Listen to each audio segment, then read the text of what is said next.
नमस्कार। आज मैं काफ़ी दिनों बाद फिर आपके सामने अपराध की एक और घटना लेकर उपस्थित हुआ हूँ। इस बीच में काफ़ी लंबे समय तक जब रिपीटेड एपिसोड्स आपको देखने पड़े तो हमारे कुछ सुधी साथियों का, सुधी श्रोताओं का, सुधी सब्सक्राइबर्स का, किस्सा गोई परिवार के सुधी सदस्यों का इनका गुस्सा सातवें आसमान पर था। लेकिन कुछ लोगों ने ज़्यादा गुस्से में कुछ बहुत ही खराब बात लिख दी। मैं बार बार आपको बता चुका हूँ कि मैं भी एक सामाजिक व्यक्ति हूँ। हमारे यहाँ भी तमाम कुछ आयोजन हैं, कुछ प्रयोजन हैं, कुछ दुखद क्षण हैं। मैं कभी ये अटेंड करने के लिए बाहर जाता हूँ, कभी वो अटेंड करने के लिए बाहर जाता हूँ। ज़्यादातर लोग इस बात को समझते हैं, लेकिन कुछ नए लोग हैं। इनमें से एक सज्जन ने, जब मैं देहरादून गया था और बता के गया था कि मैं crime literature festival of India में पार्टिसिपेट करने इनवाइटेड हूँ देहरादून में, और उस बीच में जब 2-3 एपिसोड्स रिपीट आए तो उन्होंने लिखा कि मेरा रास्ते में कहीं एक्सीडेंट हो गया है, मैं अब दुनिया में नहीं रह गया हूँ, इसलिए आपको रिपीटेड एपिसोड्स सुनने को मिल रहे हैं। गलत बात है ये। भावना जी ने भी कल लिखा कि आप आते ही गुस्सा करेंगे। गुस्से की बात नहीं है, आप कमेंट्स देखिए। कुछ लोगों ने लिखा साहब मैं अनसब्सक्राइब कर दूंगा क्योंकि अब आप रिपीटेड। अरे भाई, मैं 3 साल से लगातार हर दिन एपिसोड्स दे रहा हूँ। बीच बीच में 5-6 दिन के लिए जब मेरा कोई एग्ज़ाम होता है, लॉ का एग्ज़ाम दे रहा हूँ, तब जाना पड़ा। और कभी कभी बहुत ही अनफोर्सीन, अनफॉर्चुनेट सिचुएशन परिवार में आ जाती है। एक बहुत ही मेरे नज़दीकी रिश्तेदार क्या, बिल्कुल सगे रिश्तेदार, उनके यहाँ उनके एक छोटे बच्चे की, जो बड़ा रेनाउंड डॉक्टर था, उसकी डेथ हो गई अचानक। उसके डेथ में भी जाना, उसकी 13वीं में जाना, उसकी बरसी में जाना, उसके 10वीं में जाना, 400 किलोमीटर लखनऊ से जाना, 400 किलोमीटर लखनऊ वापस आना, आप समझ सकते हैं। फिर मेरे एक सगे भांजे को एक बहुत ही गंभीर बीमारी हो गई। वो एम्स में भर्ती है, उसकी शादी है 5 दिसंबर को। तो इस तरह की परेशानी में आप समझ सकते हैं कि मैं इतना करता हूँ। पहले जब मैं जाता था, छुट्टी बता के या कारण बता के जाता था, तो मैं कोई एपिसोड अपलोड नहीं करता था, तब भी गुस्सा था।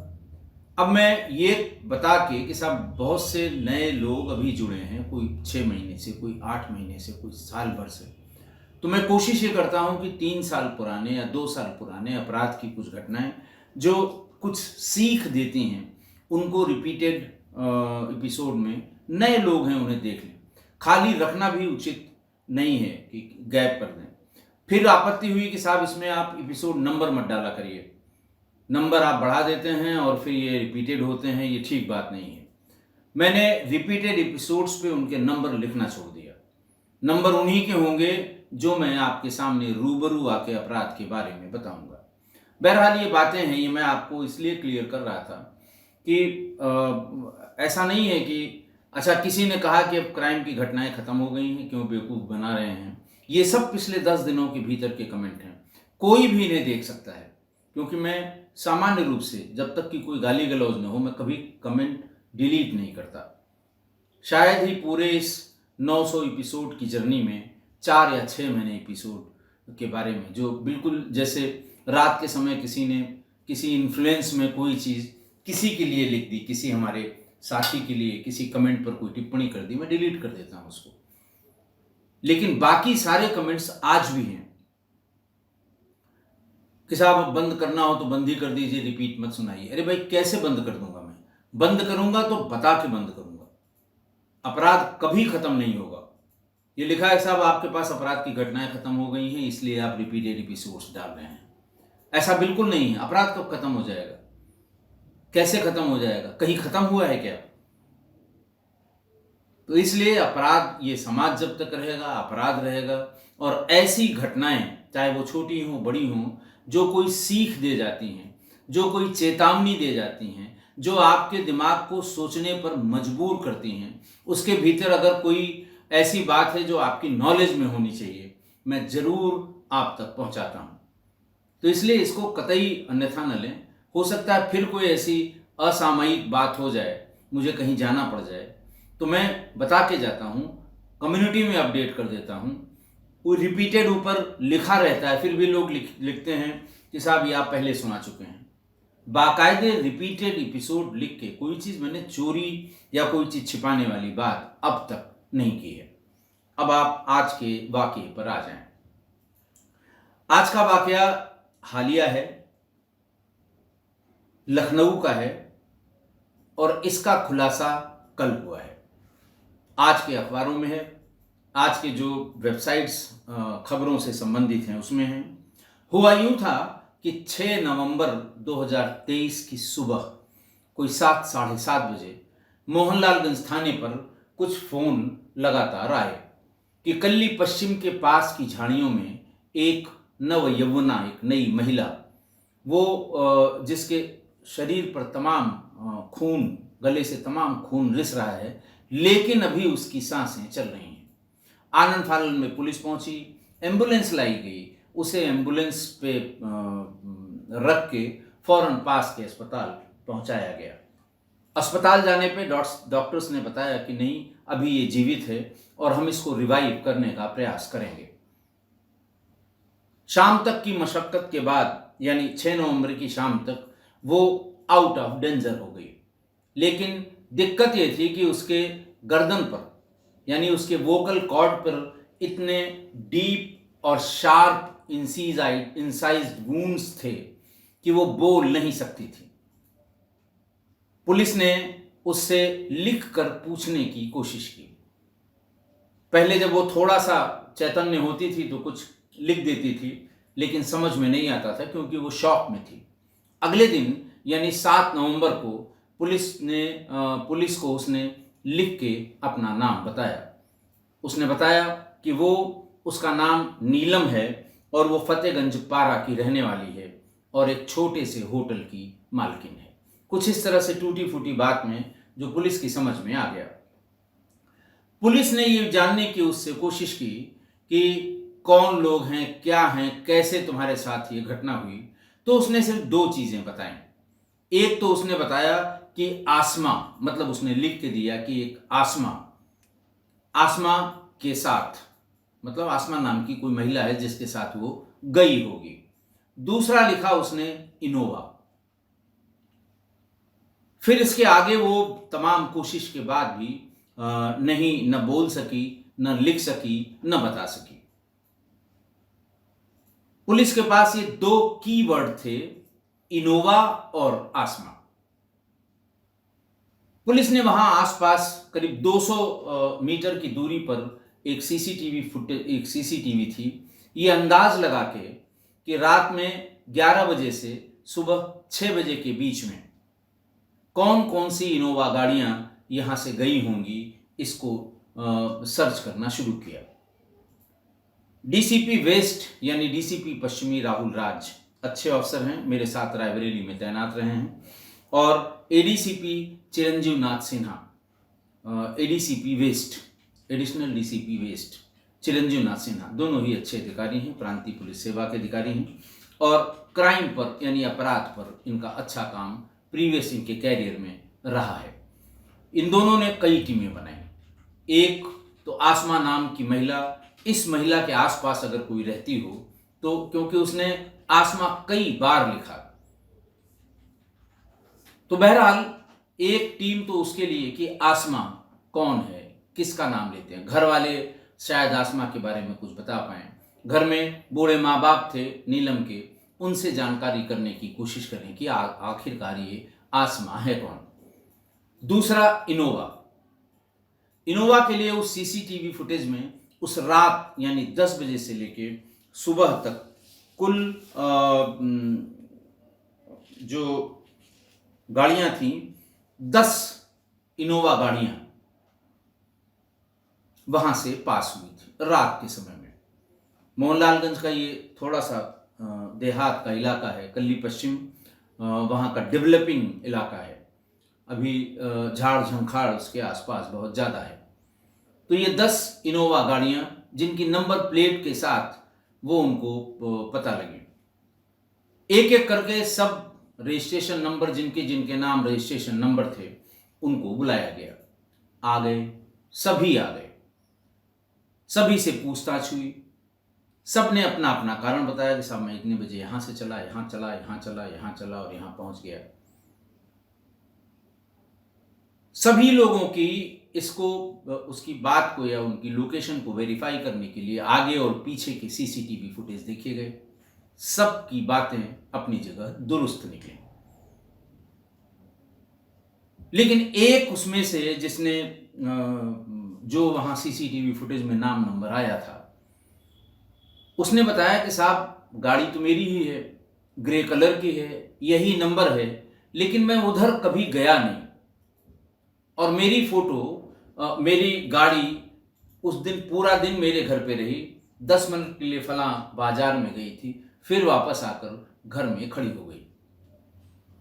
पुलिस ने उसके इस बयान का या इस स्टेटमेंट को वेरीफाई करने के लिए उसकी बताई गई जगहों के सीसीटीवी फुटेज देखे तो ये स्पष्ट हो गया कि ये गाड़ी नंबर प्लेट तो इसी का है, कलर भी इनोवा का वही है, लेकिन ये गाड़ी वो नहीं है जो घटनास्थल के आसपास बाकी 10 जो ग्रे कलर की इनोवा दिखाई पड़ी हैं ये वो नहीं है। जाहिर सी बात है कि ये गाड़ी जो मौके के पास दिखाई दी थी उसकी नंबर प्लेट वही थी जो उस ओरिजिनल ओनर की है, यानी उस व्यक्ति ने ये फर्जी नंबर प्लेट लगा रखी है। फिर उस नंबर प्लेट को आगे चेस किया गया, कई दिन लगे इसमें, करीब 49 किलोमीटर तक सीसीटीवी फुटेज में अलग अलग जगह पर उसे देखा गया। देखते देखते जो लोग देख रहे थे, जो एनालाइज कर रहे थे सीसीटीवी फुटेज को, उनको एक बात और स्पेसिफिक लगी कि गाड़ी के पीछे का दाहिनी तरफ के पहिए का व्हील कवर नहीं है। इस गाड़ी में गाड़ी के पीछे के दाहिनी तरफ का व्हील कवर नहीं है। इस बिना व्हील कवर के ग्रे कलर की इनोवा को ढूंढने के लिए पुलिस ने उस डायरेक्शन में, जिस डायरेक्शन में वो घटना के बाद काफी लंबी दूरी तक अलग अलग सीसीटीवी कैमरे में आई थी, वहां देखा गया और ढूंढते ढूंढते वो उसी के आगे एक गैराज में वो गाड़ी मिल गई, लेकिन उस पे नंबर प्लेट दूसरी लगी थी। व्हील कवर वैसा का वैसा जो उसमें सीसीटीवी फुटेज में नहीं था, वो उस गाड़ी में भी नहीं था। जो नंबर प्लेट अब की बार लगी हुई वो गैराज में मिली, उसके मालिक को बुलाया गया, उसे पकड़ा गया, थाने पर लाया गया और तब घटना धीरे धीरे खुलने लगी। दरअसल उस गाड़ी का मालिक, जिसकी वो गाड़ी थी, उसका नाम सौरभ था, शुभम यादव था। शुभम से ये कहा गया कि ये गाड़ी, फिर उसको वो फुटेज दिखाई गई जो मोहनलालगंज के कल्ली पश्चिम के पास घटना वाली रात एक तरफ से आना और एक तरफ जाना जो दिखाई पड़ा था। थोड़ी देर में उसने कन्फेस किया कि जी हाँ, ये हमारी ही गाड़ी थी, नंबर प्लेट मैंने दूसरी लगा रखी थी। किसके कहने पे लगा रखी थी? तो उसने बताया कि संतोष के कहने पर मैंने ये लगा रखी थी। संतोष रामनगर के बाराबंकी का रहने वाला था। उसका पूरा नाम था संतोष कुमार सैनी उर्फ मंत्री, रामनगर बिछलका का रहने वाला था और वो घायल नीलम का सगा बहनोई था। पुलिस ने फौरन उसको भी उठा लिया। उठाने के बाद सारी चीजें क्रिस्टल क्लियर हो गई। दूध का दूध और पानी का पानी हो गया। संतोष ने बताया कि मेरी साली नीलम और मेरी पत्नी 2 सगी बहनें हैं। नीलम का अभी हाल में ही इसके अपने पति से डाइवोर्स या आपस में मतभेद हो गया। ये अपने यहाँ रहने लगी और इसका पति इसे फिर पूछता नहीं है या आता नहीं है, या न ये अपने पति के पास जाने को तैयार है, न पति उसका कभी अपनी पत्नी यानी नीलम को ले जाने के लिए तैयार हुआ। और मेरे ससुर के पास बहुत ढेर सारी प्रॉपर्टी है, जमीन भी है, मकान भी है और तमाम और प्लॉट्स भी हैं। मेरे ससुर को और सास को, यहां तक कि नीलम को इस बात का अंदेशा था कि शायद मैंने ही उसके पति से इतना झगड़ा करा दिया कि नौबत यहां तक आ गई कि वो दोनों एक दूसरे से अलग हो गए। इस बात को लेकर नीलम के पिता बार बार उसको कहा करते थे कि केवल तुम्हारी वजह से मेरी लड़की की जिंदगी खराब हुई है। यहां तक कि अब उसका अपने मायके आना जाना बंद हो गया। पिता की संपत्ति की वजह से ही, पिता के पैसों की वजह से ही उसने एक छोटा होटल खोला जिसमें खाना और सामान्य रूप से ये जो चाय वाय आने जाने वालों के लिए चलता हुआ रास्ता है वहाँ, तो उसका एक होटल खोला और उस पर तमाम उसके काम करने वाले और वो खुद बैठा करती थी।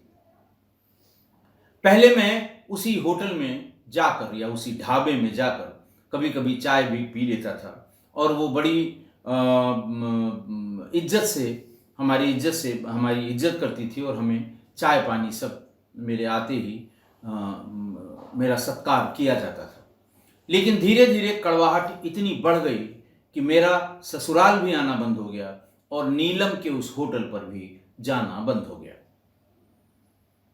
दूसरा कारण उसने ये बताया कि मेरे ससुर बार बार ये कहते थे कि तुमने मेरी लड़की की जिंदगी खराब की है, तुम मेरे मरने का इंतजार कर रहे हो कि जब मैं मर जाऊंगा तो आधी आधी प्रॉपर्टी दोनों लड़कियों में बढ़ जाएगी अपने आप, तो तुम्हें कोई मुगालता है। मैं अपने जीते जी अपनी सारी प्रॉपर्टी नीलम को दे जाऊंगा। मैं तुम्हें एक सूत, एक पाई और एक इंच नहीं दूंगा क्योंकि तुमने मेरी बेटी नीलम का जीवन खराब किया है।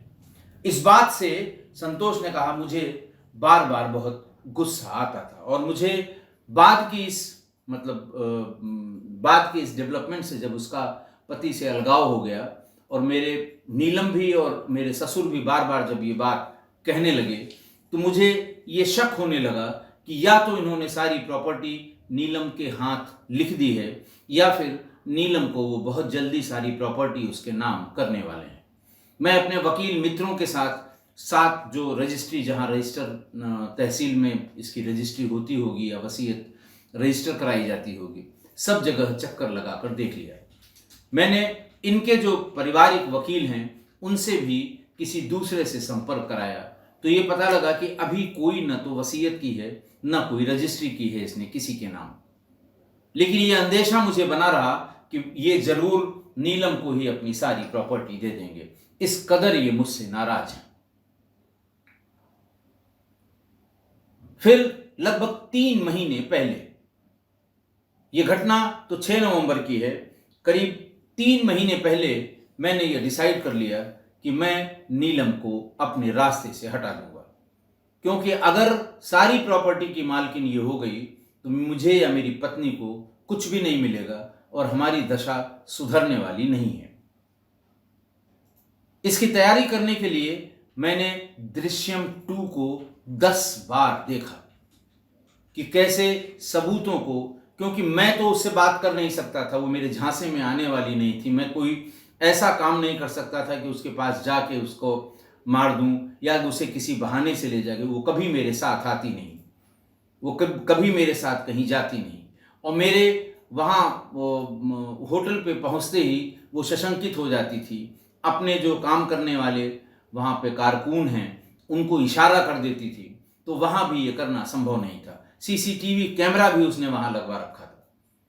इसलिए मेरे सामने और कोई चारा नहीं था सिवाय इसके कि मैं इसका किसी भी तरह से ऐसा हाल कर दूं या मार दूं कि फिर इसका जो क्लेम है प्रॉपर्टी पे वो ख़त्म हो जाए।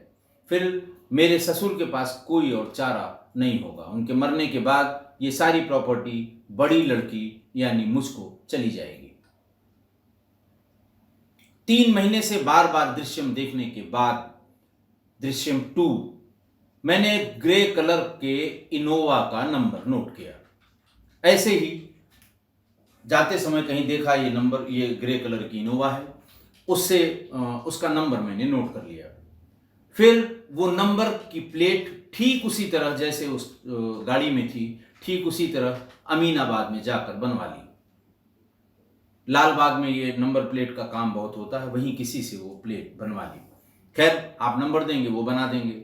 उन्हें न तो रजिस्ट्रेशन के पेपर देखने हैं, न उन्हें गाड़ी देखनी है, न उन्हें टेम्परेरी रजिस्ट्रेशन के पेपर देखने हैं। आपने नंबर दिया वो बना देंगे, उनका काम है, उनका व्यवसाय है।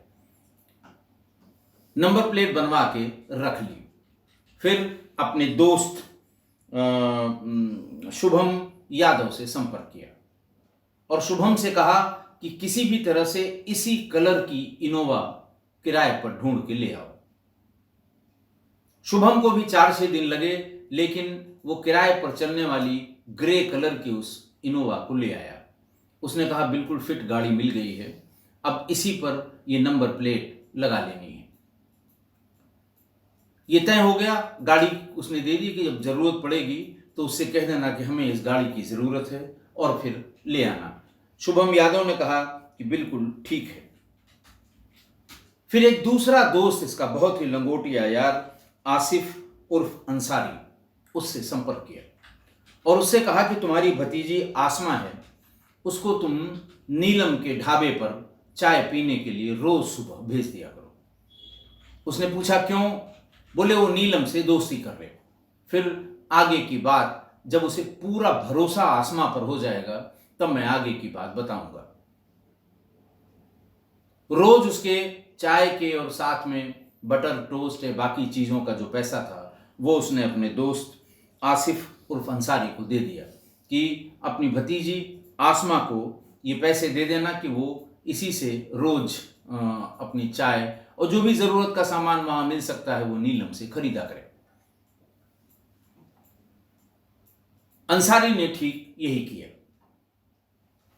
आसमा रोज उसके ढाबे पर जाने लगी। जब रोज का सिलसिला ये शुरू हुआ, महीने 1.5 महीने बाद नीलम ने उससे नाम पता पूछा। उसने बताया कि ऐसे ऐसे, पता तो गलत बताया लेकिन बताया कि मैं यहीं पास रहती हूँ, पढ़ती हूँ, फलाना है ठिकाना है, किराए का मकान लेके पढ़ती हूँ। उन लोगों में दोस्ती हो गई और फिर अंसारी ने एक दिन संतोष को बताया कि अब उसके अंदर बड़ा कॉन्फिडेंस आ गया है। ये दोनों सामान खरीदने के लिए पास के मार्केट में एक साथ 2 बार गई हैं, कुछ कपड़े लेने के लिए और कुछ और सामान लेने के लिए। उसने कहा बिल्कुल ठीक है, मैं आज इसको एक पाउडर ला कर दूंगा।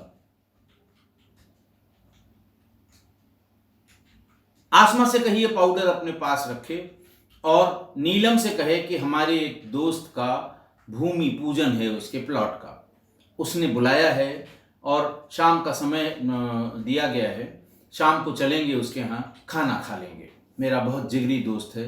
कुछ इस तरह की झूठ बात उसको बताई। नीलम तैयार हो गई। गाड़ी वही ग्रे कलर की इनोवा जिसमें फर्जी नंबर प्लेट बनवाई गई थी वो लगाकर आ गई। आसमा ने कहा कि ये मेरे चाचा की गाड़ी है और हम इसी से चलेंगे। ड्राइव कर रहा था वही उसका दोस्त शुभम यादव। शुभम यादव के साथ वो ड्राइव कर रहा था और इनोवा पर दोनों बैठ गए, आसमा और नीलम। बुद्धेश्वर चौराहे के पास उन्होंने कहा कि कोल्ड ड्रिंक पीने का मन कर रहा है, हम लोग कोल्ड ड्रिंक पी के तब चलेंगे, थोड़ा हम जल्दी भी निकल पड़े हैं घर से।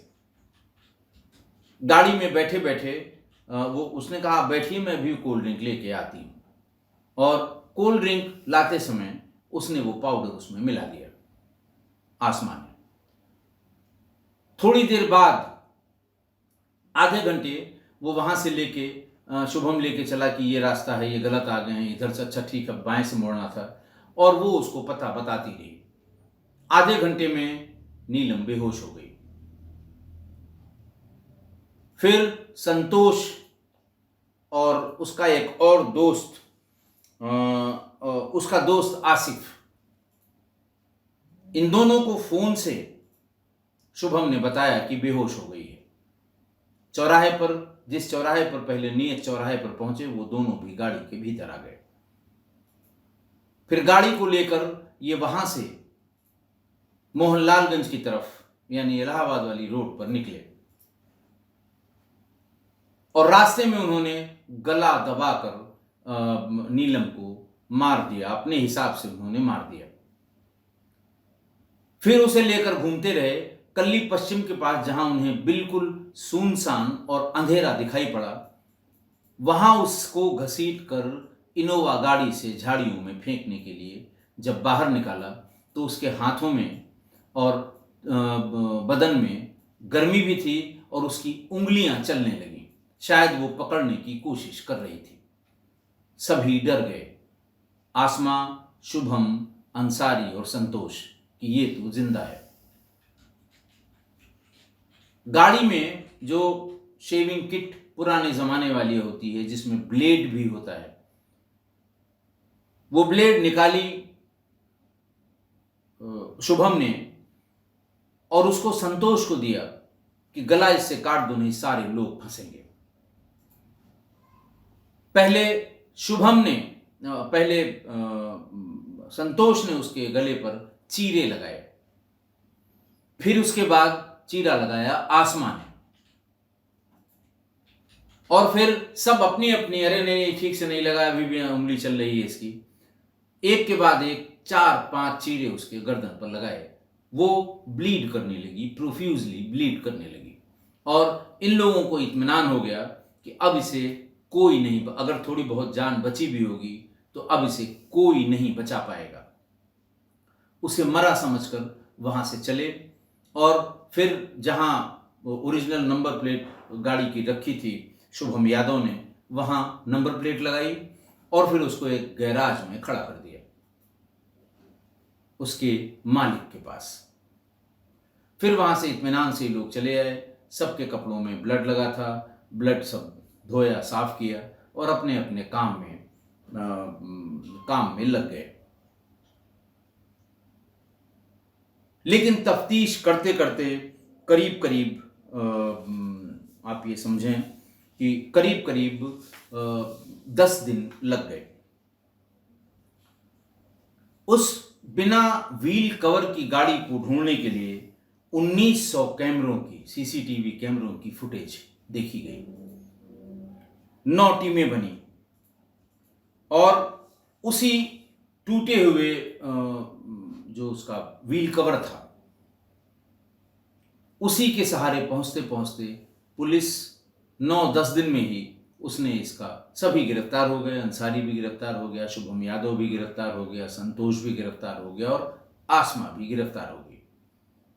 और कल यानी 15 अक्टूबर को ये गिरफ्तार करके सब जेल चले गए। आज के अखबारों में बहुत प्रमुखता से इसकी खबर छपी हुई है।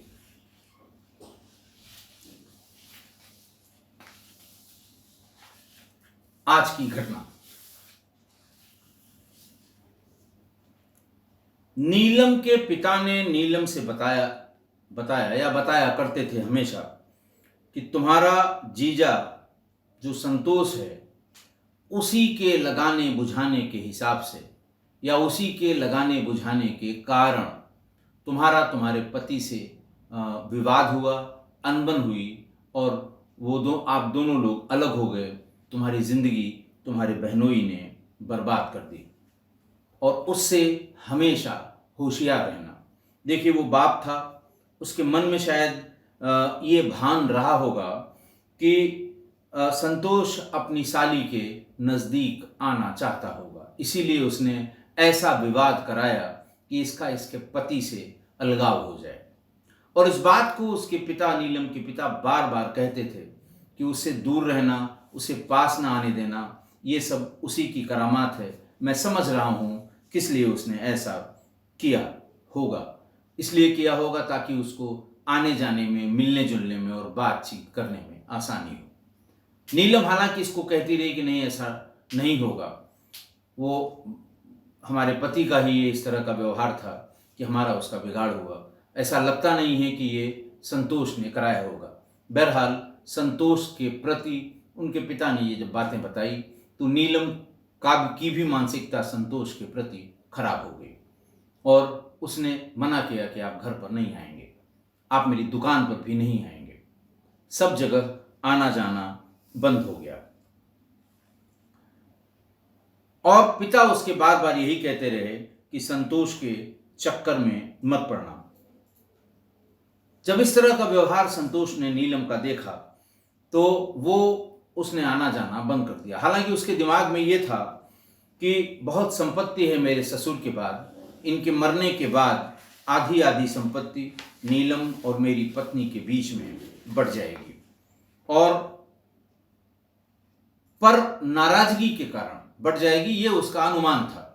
लेकिन जब ससुर बहुत नाराज हो गए और बार बार ये कहते रहे कि तुम लोग मेरे मरने का इंतजार कर रहे हो कि आधी आधी प्रॉपर्टी हमको और नीलम को मिल जाएगी, तो ये तुम मुगालते में हो। मैं अपने जीते जी अपनी सारी प्रॉपर्टी नीलम को दे के जाऊंगा, क्योंकि तुमने नीलम का जीवन खराब किया है, नीलम का जीवन बर्बाद किया है। तुम मेरे हिस्से का 1 इंच भी पाने के अधिकारी नहीं हो। जब उसको लगा कि अब ये मानने वाले नहीं हैं और ये हर हाल में सारी प्रॉपर्टी नीलम के नाम कर देंगे, तभी उसने ठान ली कि नीलम को रास्ते से हटाना होगा। और तभी उसने दृश्यम फिल्म को 10 बार देखा, ताकि सबूत मिटाने के, या सबूत कैसे, देखिए जब उसने ये प्लान किया तो घटना के यानी 6 नवंबर से 2 दिन पहले यानी 4 नवंबर को अपना भी मोबाइल, आसमा का भी मोबाइल, उसका शुभम यादव का, आसिफ का, ये सारा मोबाइल ले जाकर उन्नाव में अपने एक रिश्तेदार के यहां रख दिया। दूसरों से मोबाइल लेके 1-2 कॉल इन्होंने एक दूसरे से संपर्क बनाए रखने के लिए की होगी, लेकिन अपने सारे रेगुलर मोबाइल इन लोगों ने उन्नाव में, इसीलिए जब पता लगना शुरू हुआ और पुलिस ने सीडीआर से वेरीफाई करना शुरू किया तो सभी की लोकेशन एक साथ उन्नाव में एक जगह आ रही थी। इस कदर इसने साक्ष्य मिटाने का अपना जो हिसाब किताब था वो दृश्यम देख देख के उसे किया कि कहीं से कोई पता न लगे। एक अननोन, अनजाने गाड़ी की नंबर प्लेट, मोबाइल फोन का दूसरी जगह रख देना, खुद कहीं उसके सामने, नीलम के सामने न पड़ना, ये तो मुकद्दर इनका खराब था कि उसकी जान बची हुई थी। अब वो बिल्कुल काफी स्वस्थ है लेकिन अभी बोल नहीं पाती है, वरना ये फिल्म देख देख के इसने अपनी तरफ से पूरा पक्का इंतजाम कर लिया था। देखिए नीलम के पिता ने यहीं पर बहुत बड़ी गलती की कि अपना गुस्सा और अपने मन की बात को बार बार अपनी जुबान पे लाते रहे, और आखिरकार उनकी इसी बोलने के कारण, इसी गुस्से के कारण उनकी अपनी बेटी नीलम को जान से हाथ धोना पड़ा। इसीलिए मैं किस्सा गोई परिवार को कहना चाहता हूं कि अगर संपत्ति में किसी के, आपके किसी जानने वाले की संपत्ति में कई वारिस हों और आप जानते हैं कि इन्हीं वारिसों में आपकी संपत्ति जानी है, आपके बाद वो उनको मिल जाएगी, लेकिन कभी उन्हें अपने मन की बात नहीं बतानी चाहिए। किसी को भी जिनको ये लगता है कि उनके संपत्ति के इतने वारिस हैं, कभी नहीं बतानी चाहिए कि मैं इसको दूंगा, इसको नहीं दूंगा, या इसको दूंगी, अगर महिला है इसको नहीं दूंगी, ये मेरा कहा नहीं मानता या नहीं मानती, इसको कतई नहीं दूंगी, ये फलाना मेरी बड़ी सेवा करता है, मैं इसी को दूंगी, सब दे दूंगी। तो अगर आप अपना और अपनों का भला चाहते हैं तो अपने मंतव्य को कभी अपनी जुबान पर मत लाइए। आपको जो करना हो चुपचाप कर दीजिए, या आपको अगर कहना ही है तो अपनी वसीयत लिख के कहिए, या जिसको देना है उसको दे दीजिए, रजिस्ट्री कर दीजिए। तब बताइए कि भाई अब मेरे हाथ में कुछ नहीं है, मैंने रजिस्ट्री कर दी है। लेकिन बिला वजह अपनी जुबान पर चढ़ा के किसी का या अपना नुकसान न होने दीजिए, न करिए। आशा है आप मेरी इस बात से सहमत होंगे। आज के लिए इतना ही। बहुत बहुत धन्यवाद।